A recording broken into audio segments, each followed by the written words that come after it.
Good afternoon, welcome to Rhyme of the Times for the week ending 18th of January 2025. A Gaza deal is done and peace has been won, which pleases some but not everyone, and nobody's sure exactly what's to come. Tulip Siddiq succumbs to pressure caused by the sister of her mum. Yvette Cooper says new probes will come, but a national inquiry into grooming gangs is shunned, leaving critics unhappy at the outcome. For Law and Lynch, their race is run, geniuses in their field, when all's said and done.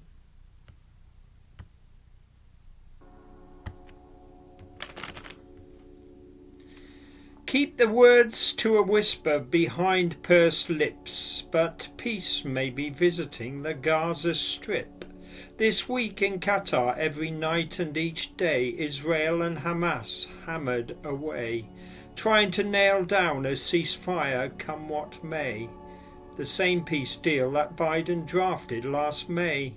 For 9 months this agreement had been on the table to return Gaza to something like stable, but signing it, no one seemed willing or able. Most thought the horse had long since bolted the stable.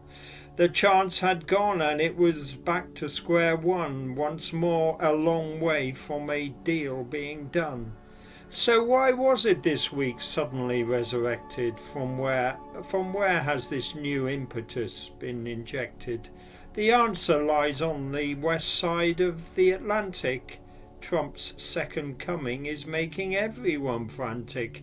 And as America prepares to clear the decks and the world holds its breath for whatever comes next, those in Doha re-examined Biden's text, with the tailwind of Trump's breath felt down their necks.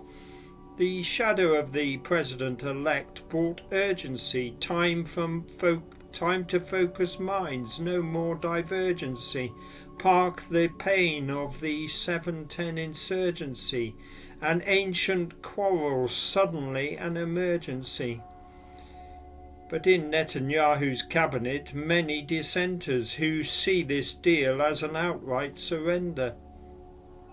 From Wednesday till Saturday, the deal stayed unsigned as Netanyahu tried to coax unwilling minds, aware of Trump and many people in Israel who were putting pressure on this deal not to fail.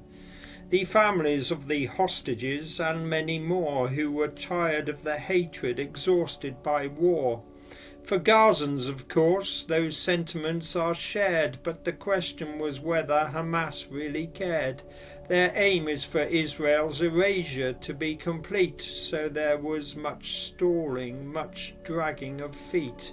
But in the end, it seemed they could just about greet the agreement as a win more than a defeat.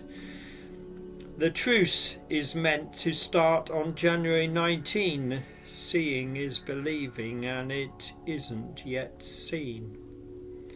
More curved balls for Starmer to field this week. On Wednesday it was the case of Tulip Siddiq. The Treasury and Anti-Corruption Minister quit as she found herself in a potential bit of shit. It concerns a government that became enmeshed in a cesspit of corruption in Bangladesh, a government that got thrown out on its ear when PM Sheikh Hasina fled to India last year. The leader for 14 years decided to bolt as a month of unrest became a full-scale revolt. Now holed up in India, many questions remain about the Prime Minister's autocratic reign. But though Sheikh Hasina happens to be her aunt, allegations against Tulip, so far there aren't. But in an effort to show openness and candour and avoid her name being libelled and slandered, last week Siddiq referred herself uncommanded to the advisor on ministerial standards.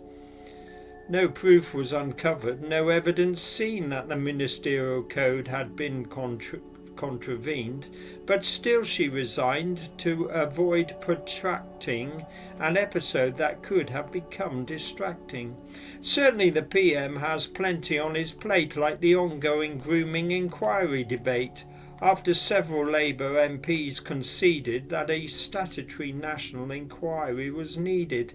The pressure, it seems, partially succeeded, as Home Secretary Yvette Cooper proceeded on Thursday to agree to a nationwide review of the evidence in the J report of 22. And there would be 5 local inquiries too. Critics still insist it's not enough, it won't do. David Lynch, an American filmmaking great, died on Thursday, aged 78. Influenced by the likes of Kubrick and Hitchcock, he used suspense and horror to provoke and shock. Though he turned his hand to many art forms, big and small screen direction to the manner he was born. Output from a mind unconfined by red lines, convention undermined and boundaries undefined, taking audiences away from their comfort zone with deep and dark themes, using dark and deep tone. And in 2018 he found a new source of fame when the Oxford Dictionary immortalised his name. Surreal or sinister, blurred with the mundane, that's the meaning of Lynchian therein contained. Man United fans from here to infinity will always know them as the Holy Trinity. Now all 3 icons have passed away following Denis Law's death at 84 on Friday, reunited with Bobby Charlton and George Best in the place where footballing gods go to rest. For Man City, Huddersfield and Torino he played, but Old Trafford was where most of his dreams were made. Slight frame but huge heart, his courage got him goals, a career total of 333 all told. North of the border, Law also had them awed with the 30 international goals that he scored.